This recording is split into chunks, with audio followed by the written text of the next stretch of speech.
प्रभु का धन्यवाद आज के दिन के लिए, उसकी अपार करुणा के लिए धन्यवाद। उसने हमें जीवितों के मध्य में रखा। बाइबल कहती है हम मिट नहीं गए, ये यहोवा की महाकरुणा का फल है, उसकी दया अमर है। Hallelujah, hallelujah. हम एक बहुत बड़े रहस्य के बारे में हम लोग इससे सीखेंगे, और भजन की किताब उसका 30वां भजन और उसके 5 पद को हम लोग इस वक्त देखेंगे। बाइबल कहती है उसका क्रोध तो क्षण भर का होता है, लेकिन उसकी प्रसन्नता जीवन भर की होती है। कदाचित रात को रोना पड़े, लेकिन कहता सब आनंद पहुंचेगा। Praise the Lord. दाऊद का निजी अनुभव है, दाऊद का निजी अनुभव। जब मैंने पहली बार बाइबल पढ़ा, सबसे ज्यादा पुराने नियम में जो कैरेक्टर पसंद है वो दाऊद। क्यों?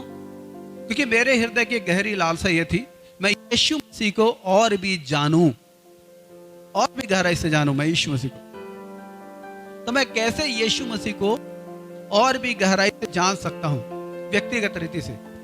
बाइबल हमें यीशु मसीह के बारे में बताती है, लेकिन यीशु मसीह को व्यक्तिगत तौर पर अनुभव से जानना, प्रेज़ द लॉर्ड। मैं क्या बोल रहा हूं? बाइबल हमें प्रभु यीशु मसीह के बारे में बताती है।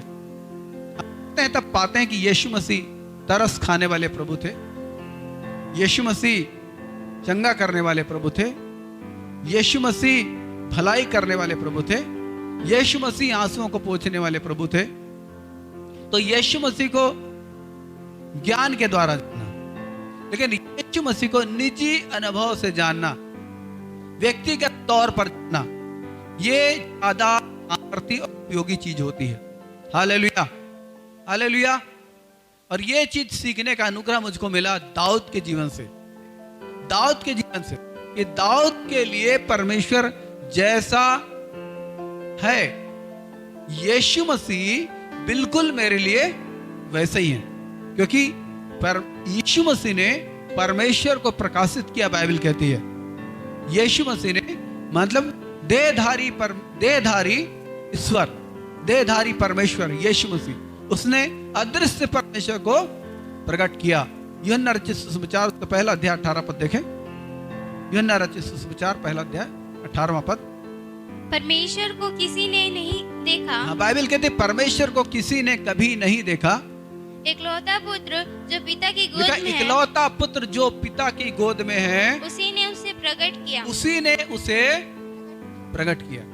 हालेलुया, उसी ने उसे प्रकट किया। किसने? यीशु मसीह ने।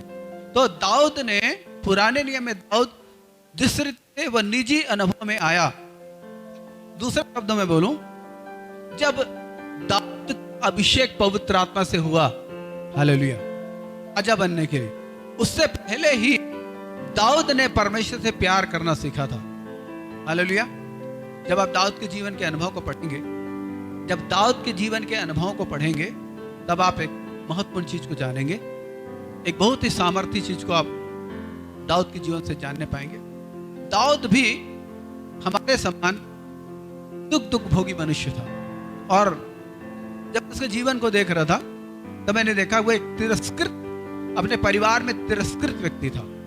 और इसीलिए वो कहता कि मेरे माता पिता ने मुझे छोड़ दिया। वो कहता मैं बचपन से दुखी वरन अधमुआ हूं, अधमरे व्यक्ति के समान हूं। एकदम डिटेल तो नहीं लिखा, लेकिन दाऊद ने अपना जो अनुभव प्रस्तुत किया, अपने दुखों के बारे में जो बताया, उसको जब हम पढ़ते हैं, खासकर भजन में, तब हम इस बात को जानते हैं दाऊद का जीवन एक सामान्य जीवन नहीं था, एक कठिन जीवन था। जैसे हम भी कई कठिनाइयों का सामना करते, वैसे ही उसका भी जीवन कठिन था। लेकिन जो दाऊद के जीवन की खोज थी, वो हमारे जीवन की भी खोज है कि हम इस कठिन जीवन को जय में गुजारना चाहते हैं, इस कठिन जीवन को सरलता में गुजारना चाहते हैं, उत्साह में जीवन गुजारना चाहते हैं, आनंद और सफलता में जीवन गुजारना चाहते थे। हालेलुया। ये दाऊद की तमन्ना थी, ये दाऊद की भी तमन्ना थी। और दाऊद ने इसे जाना कि यदि वह परमेश्वर के करीबी में चले, यदि वह परमेश्वर के साथ चले, निश्चय जो कुछ उसके हृदय में है उन सब बातों को परमेश्वर पूरी करेगा। हालेलुया। इसलिए भजन में आप बार बार इन चीजों को पाएंगे। जब आप भजन 119 को पूरा पढ़ेंगे, जो सबसे बड़ा भजन है, जब आप पढ़ेंगे तो आप बड़ी बारीकी से उसको पढ़िए। जब भी आप भजन पढ़ते बड़ी बारीकी से पढ़िए। ये दाऊद अपने निजी अनुभवों के बारे में लिखता है, बताता है कि उसका निजी जीवन कैसा है, और जब वो परमेश्वर को पुकारता है तब परमेश्वर के क्या सामर्थ्य के काम उसकी जिंदगी में होते हैं। हालेलुया।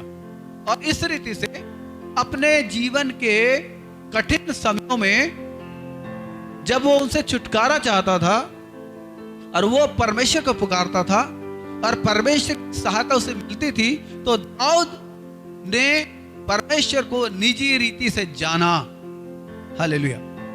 व्यक्तिगत तौर पे दाऊद ने परमेश्वर को जाना कि परमेश्वर मेरे लिए कैसे हैं। और मैं बोलना चाहता हूं, सुसंदेश यही है, खुशखबरी यही है कि जैसे दाऊद के लिए परमेश्वर थे, परमेश्वर हैं, वैसे ही यीशु मसीह हमारे लिए हैं। हालेलुया। वैसे ही यीशु मसीह हमारे लिए है। तो दाऊद ने क्या किया, मैं इसको एक बार मनन कर रहा था। प्रभु दया करे कि इस गंभीर बात को आप भी समझें। पुराने नियम में वैसे तो परमेश्वर की मर्जी थी कि वो हर इजरायलियों को पवित्र आत्मा से भरे। परमेश्वर की इच्छा थी कि लोग परमेश्वर को व्यक्तिगत रीति से पहचाने, लोग परमेश्वर को व्यक्तिगत रीति से जाने, परमेश्वर की दया को, परमेश्वर की करुणा को, परमेश्वर के अनुभव को, परमेश्वर के उद्देश्य को, परमेश्वर के बुलाहट को, परमेश्वर की प्रतिज्ञाओं को जाने। ये परमेश्वर की ख्वाहिश थी। जैसे उन्होंने इब्राहिम को आशीष दी कि मैं तुझको आशीष दूंगा, तेरे वंश को बढ़ाऊंगा। हम जानते हैं जहां कुछ नहीं था, जहां शून्य था, हम इब्राहिम की कंडीशन को भी जानते हैं कि वो 100 वर्ष का था, बूढ़ा था, बच्चा पैदा करने योग्य नहीं था, बावजूद के परमेश्वर ने उसको एक वंश दिया। और ये बताता है परमेश्वर का महान अनुग्रह। हालेलुया। जहां कुछ नहीं है वहां एक बहुत बड़े राष्ट्र को खड़ा करना, एक बहुत बड़े वंश को खड़ा करना, यह परमेश्वर ने किया। परमेश्वर ने इब्राहिम को इसहाक दिया जब परिस्थितियां कठिन थी, फिर इसहाक को याकूब दिया और याकूब से 12 कुलपति पैदा हुए। और जब आप याकूब की जिंदगी को जानेंगे, वो भी एक कठिन जीवन जीने वाला व्यक्ति था, हार्ड लेबर, कठिन मेहनत करने वाला व्यक्ति, कठिन परिश्रमी, और बार बार उसके साथ धोखेबाजी होती थी, बार बार उसके साथ धोखेबाजी हुई, एक कठिन जीवन। फिर भी परमेश्वर ने जो वायदे किए थे उन वायदों को उसने याकूब के जीवन में पूरा किया। तो जहां कुछ नहीं था वहां परमेश्वर बहुत बड़े वंश को खड़ा किया। यह अनुग्रह था और परमेश्वर चाहते थे कि हर एक इजरायली इस अनुग्रह को समझे, इस अनुग्रह को जाने। लेकिन इजरायलियों ने इस अनुग्रह को समझना नहीं चाहा। परमेश्वर चाहते थे कि हर एक इजरायली प्रभु को व्यक्तिगत रीति से जाने, लेकिन उन्होंने जब जानना नहीं चाहा, समझना नहीं चाहा, तब परमेश्वर ने उनको व्यवस्था दी, आज्ञाएं दी, व्यवस्था दी, 10 आज्ञा दी, नैतिक नियम समझाए और बोला कि जो इसको मानेगा वो आशीष पाएगा, जो नहीं मानेगा वो दंडकारी होगा। ये बात प्रभु ने व्यवस्थापन के 30वें अध्याय में बोल दिया उनको कि मैं तेरे सामने जीवन और मृत्यु दोनों बातों को रखता हूं। व्यवस्थापन 30 के 15 में लिखा है, अभी मत खोलिए। हालेलुया, हालेलुया। तो परमेश्वर की मर्जी थी, जब इनके पास व्यवस्था, इन्होंने उसको पढ़ना शुरू किया। वो पढ़ने में अच्छा था क्योंकि परमेश्वर के चरित्र को दिखाता है, लेकिन जब उन्होंने उसको पालन करने की कोशिश की, अपने खुद के प्रयासों से, खुद की बुद्धि से जब उनको पालन करना शुरू किया, तो उन्होंने पाया कि वे असफल हैं। तब उन्होंने बड़ी चालाकी से अपने लिए दूसरा मार्ग खोज लिया, दूसरा मार्ग, ताकि उन परमेश्वर के कोप का सामना न करना पड़े। लेकिन दूसरा मार्ग उन्होंने निकाला, उन्होंने बुद्धि से निकाला, वो चीजें परमेश्वर को ठीक नहीं लगी। ऐसे वक्त मैं आपको बोलना चाहता हूं, मेरे लिए बहुत आश्चर्य था जब इस पर विचार कर रहा था। ऐसे वक्त में एक व्यक्ति खड़ा हुआ जिसका नाम था दाऊद, और वो परमेश्वर के हृदय को ऐसा पहचाना जैसे नए नियम में हमारे ऊपर प्रकाशित हुआ। पुराने नियम में, व्यवस्था के दिनों में, लॉ के दिनों में, नियमों के मानने के दिनों में दाऊद परमेश्वर के अनुग्रह को जानता है। हालेलुया। उसने परमेश्वर के अनुग्रह को जाना, परमेश्वर की दया को उसने जाना, और कहता है उसका क्रोध तो क्षण भर का, परंतु उसकी प्रसन्नता जीवन भर की होती है। हालेलुया। उसका क्रोध तो क्षण भर का, परंतु उसकी दया जीवन भर की होती। कदाचित रात को रोना पड़े लेकिन सवेरे आनंद पहुंचेगा। हालेलुया। कदाचित रात को रोना पड़े लेकिन सवेरे आनंद पहुंचेगा। और दाऊद, उसने परमेश्वर को ढूंढना शुरू किया, परमेश्वर की उपस्थिति ढूंढना शुरू किया। और बीते समय हम एक चीज को स्टडी कर रहे थे कि दाऊद अपनी सफलताओं के विषय में क्या कहता है, परमेश्वर के साथ होने का क्या है। मैं एक वचन को दिखाना चाहूंगा। अपनी सफलता के विषय में क्या कहता है, अपने जय के विषय में क्या कहता है, अपने उन्नति के विषय में क्या कहता है। मैं उस वचन को दिखाना चाहूंगा कि दाऊद क्या कहता है, क्यों परमेश्वर ने उसकी सहायता की, क्यों परमेश्वर उसके साथ रहा, क्यों परमेश्वर ने उसको उन्नति और आशीष दी। और भजन उसके 18 में आएंगे, भजन 18वां भजन, 18वां भजन, उसके 20 से हम लोग आगे बढ़ेंगे संभवतः 24 पद तक। दाऊद अपने व्यक्तिगत जीवन के विषय में बोलता है, यहोवा ने मुझे मेरे धर्म के अनुसार व्यवहार किया। वो कहता है मेरे आंखों की शुद्धता के अनुसार उसने मुझे बदला दिया। कहता है कि हालेलुया। 20 पद में कहता है, 20 पद में, यहोवा ने मुझे मेरे धर्म के अनुसार व्यवहार किया। यहोवा ने मेरे धर्म के अनुसार मुझसे व्यवहार किया, मेरे हाथों की शुद्धता के अनुसार उसने मुझे बदला दिया। कहता क्योंकि यहोवा के मार्गों पर चलता रहा और दुष्टता के कारण अपने परमेश्वर से दूर न हुआ। वो कहता है उसके सारे निर्णय मेरे सम्मुख बने रहे और मैंने उसकी विधियों को नहीं त्यागा। हालेलुया, हालेलुया। तो दाऊद जब परमेश्वर की गहरी संगति में गया तब उसने इस चीज को प्राप्त किया। Hallelujah, hallelujah. समझ रहे मेरी बात को? दाऊद जब परमेश्वर की गहरी संगति में जाता है तब वो परमेश्वर के हृदय को इस ढंग से पाता है कि परमेश्वर उससे क्या चाहते हैं, परमेश्वर किस प्रकार की जिंदगी चाहते हैं। और मैं इस चीज को कंपेयर करता नए नियम में। मेरी जो खोज थी वो ये थी कि परमेश्वर की गहरी उपस्थिति में आखिर लोगों ने क्या पाया, परमेश्वर की गहरी सामर्थ्य उपस्थिति में आखिर लोगों ने क्या पाया। तो दाऊद के समय हमने देखा, दाऊद ने ये पाया। जब आप भजन को पढ़ेंगे आप पाएंगे कि दाऊद के लिए परमेश्वर कितने अद्भुत थे, परमेश्वर की अद्भुत सहायता उसे मिलती थी। लेकिन दाऊद कहता है कि उसका जो सैक्रिफाइस था, दाऊद का व्यक्तिगत जीवन का सैक्रिफाइस बलिदान वो था, वो एक शुद्ध परमेश्वर की इच्छा के मुताबिक एक शुद्ध जीवन को वो जीने का प्रयत्न करता था। हालेलुया। दाऊद इस बात को स्वीकार करता है कि जीवन में अधर्म थे लेकिन उसका प्रयास हमेशा शुद्धता की ओर होता था। हालेलुया। उसका प्रयास हमेशा शुद्धता की ओर होता था। और दूसरी, मैंने नए नियम में झांका तो मुझे नए 2 व्यक्ति नजर आए। एक यूहन्ना जिसके बारे में लिखा प्रभु की छाती को झुका रहता था, और दूसरा पौलुस। और मैंने इन दोनों के जीवन को झांकने की कोशिश की कि प्रभु की गहरी उपस्थिति में ये दोनों जीते थे। इनके जीवन को जब झांकने की कोशिश की मैंने देखा यूहन्ना प्रेम के विषय में बोलता है कि हमें अपने भाइयों से प्रेम करना चाहिए, बैर नहीं करना चाहिए। माने जो कुछ बोल रहा है यूहन्ना उसका अर्थ भी एक शुद्ध जीवन बोल रहा है। पौलुस शुद्ध विवेक के बारे में बार बार बातचीत करता है। देखेंगे उसको पौलुस क्या कहता है। दूसरा कुरिन्थी 4 अध्याय 1-2 पद को, दूसरा कुरिन्थी 4 अध्याय 1-2-3 पद और 6 अध्याय के 1 और 2 पद को क्या बोलता है।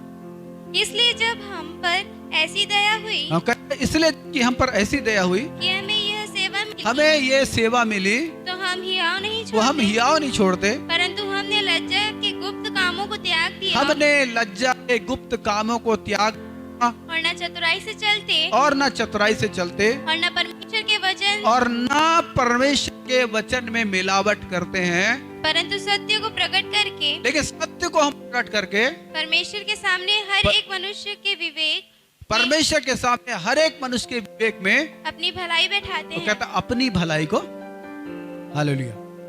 ये परमेश्वर के साथ गहराई के जीवन को जी कर पौलुस ने पाया। तो कहता मैं एक शुद्ध विवेक को मैंने पाया और मैं उस शुद्ध विवेक से जीवन गुजारने का प्रयत्न करता हूं। वो कहता है कि मैं सिद्ध हो चुका ऐसी बात नहीं है, लेकिन मैं सिद्धता की ओर बढ़ रहा हूं, ये वो बोलता है। 6 अध्याय में आएंगे, दूसरा कुरिन्थी 6वां अध्याय 1 और 2 पद। हम जो परमेश्वर के सहकर्मी हैं, हाँ, यह भी समझते हैं हाँ। कि उसका अनुग्रह जो तुम पर उसका हुआ, अनुग्रह जो तुम पर हुआ उसे व्यर्थ ना जाने दो, उसे व्यर्थ न जाने दो, क्योंकि वह तो कहता है हाँ। अपनी प्रसन्नता के समय मैंने तेरी सुन ली और उद्धार के दिन मैंने तेरी सहायता की। हालेलुया। उसने कहा कि उस अनुग्रह को जो आप पर हुआ, मुझ पर हुआ, उसको व्यर्थ न रहने दो। पौलुस ने अपने ऊपर होने वाले अनुग्रह को व्यर्थ नहीं रहने दिया। पतरस ने अपने ऊपर होने वाले अनुग्रह को व्यर्थ नहीं रहने दिया। यूहन्ना ने अपने ऊपर रहने वाले अनुग्रह को व्यर्थ नहीं रहने दिया। सबके बारे में देखेंगे, जितने बाइबल के फेथ के हीरोज हैं सबके बारे में देखिए। दाऊद ने अपने जीवन में परमेश्वर के अभिषेक व्यर्थ नहीं रहने दिया। Hallelujah, hallelujah. उसने जान लिया कि परमेश्वर जो है वो उसके साथ एक व्यक्तिगत रिश्ते में रहना चाहते हैं, और इसलिए दाऊद ने भी यही चाहा कि वो परमेश्वर के व्यक्तिगत रिश्ते में रहे, वो परमेश्वर की इच्छा को पूरी करे। और व्यक्तिगत रिश्ते में रहने के कारण ही दाऊद के जीवन में परमेश्वर के लिए वफादारी का निर्माण हुआ। Hallelujah, hallelujah. दाऊद चाहता था कि परमेश्वर उसके लिए वफादार बने, और इसीलिए उसने भी अपने जीवन में परमेश्वर के लिए वफादारी का निर्माण किया। Praise the Lord, hallelujah. तो दाऊद एक बहुत बड़े एक्सपीरियंस को कहता है कि उसका क्रोध तो क्षण भर का होता है, परंतु उसकी प्रसन्नता जीवन भर की होती है। हालेलुया। उसका क्रोध तो क्षण भर का है, परंतु उसकी प्रसन्नता जीवन भर की होती है। कदाचित रात को रोना पड़े, परंतु सवेरे आनंद। और मैं आपको एक विशेष बता रहा हूं, कल शाम की प्रार्थना में मैंने इसको अपने प्रार्थना योद्धाओं के साथ बांटा, आपके साथ बांटना चाहता हूं। मसीह जीवन एक एक्सपीरियंस का जीवन है, अनुभव का जीवन है। हालेलुया।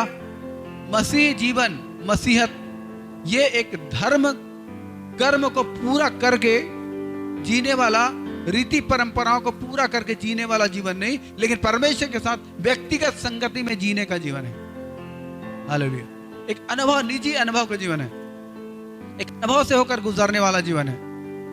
और मैं आपके साथ इसको बांटना चाहता हूं, अपनी व्यक्तिगत गवाही को, कि मैं जब प्रभु में आया, एक अनुभव के साथ आया। पहली बार मुझे एक आवश्यकता थी, जरूरत थी, और उसके लिए मेरे लिए प्रार्थना की गई। शाम को प्रार्थना की गई रात में, और सुबह मुझको उत्तर मिल गया। ये मेरे लिए एक अलौकिक अनुभव, ये मेरे लिए अनुभव था। मैं समझता हूं आप यहाँ इसलिए है क्योंकि आपने ऐसा अनुभव पाया। फिर जब मैं बाइबल से प्रभु के बारे में पढ़ने लगा, तब फिर एक स्थान पर जब मैं पढ़ रहा था, तो उस स्थान में जो कुछ लिखा था उसको दर्शन के रूप में मैंने देखना शुरू किया। और वहां पर मैंने प्रभु के हृदय के गहरे तरस को देखा, गहरे प्यार को देखा, और उस प्यार ने मेरे हृदय को छू लिया। और मैंने उस दिन निर्णय लिया कि मैं यीशु मसीह को अपनी मुक्तिदाता पर ग्रहण करूंगा। और जब वो समय आया जब मुझे प्रभु को ग्रहण करना था, और मेरे गाइड ने मुझको प्रार्थना करना सिखाया कि मैं कैसे प्रार्थना करूं, और जब मैं प्रार्थना कर रहा था उस समय फिर प्रभु ने मुझको दर्शन से बातचीत किया, और वो मेरे लिए एक और एक्सपीरियंस था। मैंने जब अपने पापों की क्षमा मांगी, मैंने देखा कि मेरे जीवन से एक भारी बोझ चला गया। मैं अद्भुत शांति से भर गया, इतनी गहरी शांति कि मैं रोने लगा। मैं बहुत जोर जोर से रोने लगा। इतनी गहरी शांति, जो शांति मुझे कभी नसीब नहीं हुई थी, मैंने अनुभव पाया। उस दिन से मैंने तय किया कि जो गहरी शांति प्रभु में मुझे मिली, मैं इसी शांति को जीवन भर चाहूंगा, जीवन भर मैं इसी को चाहूंगा। फिर समय आया कि मुझे पवित्र आत्मा का दान मिला बपतिस्मा के पहले, पवित्र आत्मा का दान जब मिला, मैंने जीवन में बड़ी सामर्थ का अनुभव किया। ये मेरे लिए एक एक्सपीरियंस था। फिर जब बपतिस्मा लिया तो मैं और भी गहरी शांति से भर गया। एक बड़े छुटकारे को मैंने अपने जीवन में महसूस किया, एक अनुभव। उसके बाद लगातार अनुभव, दर्शन, प्रकाशन, भविष्यवाणी, अनुभव पर अनुभव, और आज भी वो चीजें होती हैं। तो मैं आपको बोल रहा हूं कि प्रभु के साथ जो जीवन है वो अनुभव का जीवन है, वो अनुभव का जीवन है, वो अनुभव का जीवन है। और बाइबल में जितने भी कैरेक्टर्स हैं जिन्होंने प्रभु के साथ जिया, वो अनुभव के साथ जिए, अनुभव में चले और अनुभव में जिए। और वही मैं आपके सामने इस चीज को लाना चाहता हूं जो परमेश्वर ने मुझको बताया। परमेश्वर ने मुझको बताया कि ये अभी जो महाविपत्ति आई है पूरे संसार में, ये शैतान की ओर से है। हालेलुया, ये शैतान की ओर से है, क्योंकि इसके आने से पहले पूरे संसार में अद्भुत काम परमेश्वर के चल रहे थे, अद्भुत काम। ये बहुत से लोग प्रभु के पास, प्रभु के परिचय में आ रहे थे। और ऐसे वक्त में शैतान ने एक चालाकी खेली और वायरस के द्वारा पूरे संसार को रोक दिया।